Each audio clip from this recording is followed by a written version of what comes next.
Versus England. लगातार England को baseball की उसकी औकात दिखाई है कि भाई तुम किस औकात के मालिक हो। एशिया में अगर कोई सही जो है वो मायने में मलकियत कर रहा है, जो हरा रहा है बुरे तरीके से सिना कंट्रीज को, तो वो सिर्फ और सिर्फ एक इंडियन कंट्री है। सूर्य कुमार यादव की बात करें तो ऐसा एक अनबीटेबल कैप्टन बन चुके हैं कि पूरी सेना कंट्रीज जोर लगा चुकी हैं, लेकिन T20 सीरीज जो है वो सूर्य कुमार यादव को नहीं हरा सके। बड़े प्लेयर्स T20 वर्ल्ड कप से रिटायर होके गए हैं, जिसमें विराट कोहली, रोहित शर्मा, ठीक है, उसके बाद पंत ये मैच नहीं खेल रहे हैं। उसके बाद अगर आप देखेंगे तो बुमराह वो भी नहीं खेल रहे हैं। ये 4 बड़े प्लेयर हैं जो कि भारतीय इस यंग टीम में T20 की नहीं है, लेकिन भारत को कोई इससे मसला हो नहीं रहा है।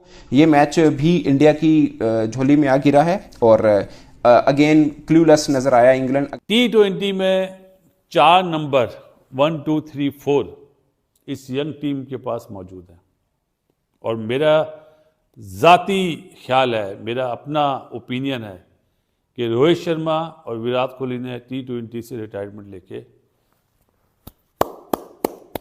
बहुत अच्छा फैसला करा है, क्योंकि ये जो यंग गन है ना, ये अब लंबा जाएंगे।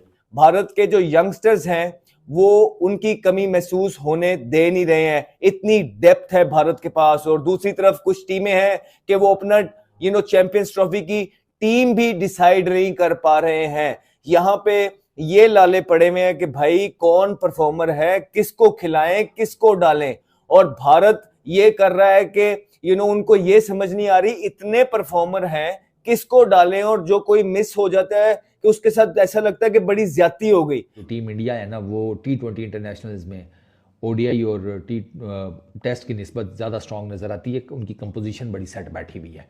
बैटिंग, बॉलिंग, पेस बॉलिंग कह लो, आप स्पिन बॉलिंग कर लो, ऊपर टॉप ऑर्डर बैटिंग में कर लो, मिडल ऑर्डर कर लो, लोअर मिडल ऑर्डर कर लो, उनकी सारी चीज़ें जो है ना बिल्कुल उनके सारे पीसेस फिट बैठे हुए हैं कि आप किसी एक प्लेयर के ऊपर डिपेंड नहीं कर सकते।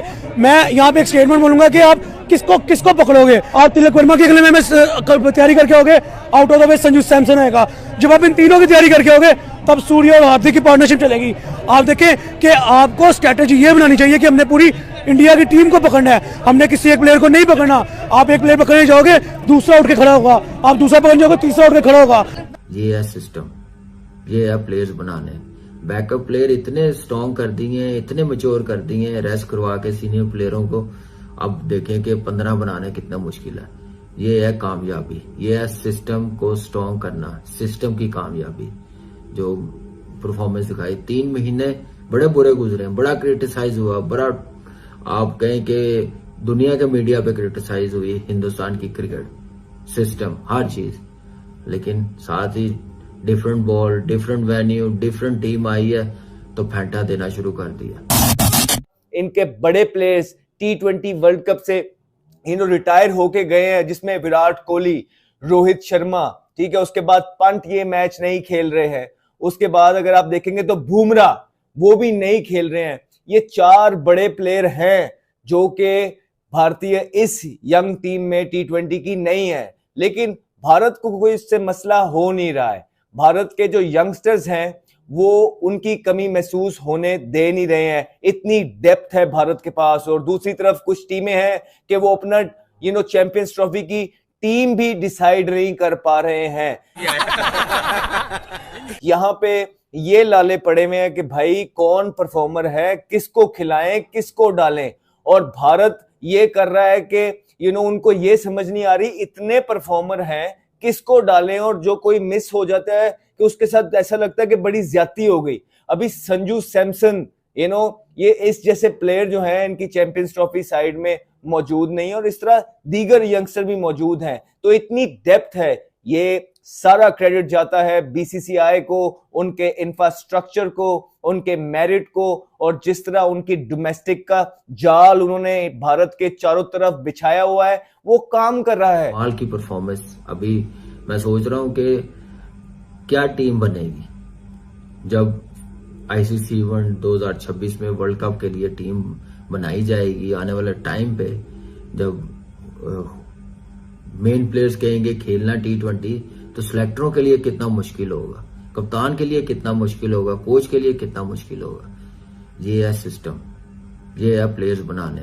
बैकअप प्लेयर इतने स्ट्रॉन्ग कर दिए हैं, इतने मैच्योर कर दिए हैं रेस्ट करवा के सीनियर प्लेयरों को।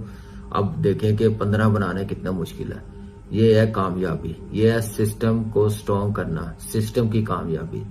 जो परफॉर्मेंस दिखाई 3 महीने बड़े बुरे गुजरे, बड़ा क्रिटिसाइज हुआ, बड़ा आप कहें कि दुनिया के मीडिया पे क्रिटिसाइज हुई हिंदुस्तान की क्रिकेट सिस्टम, हर चीज।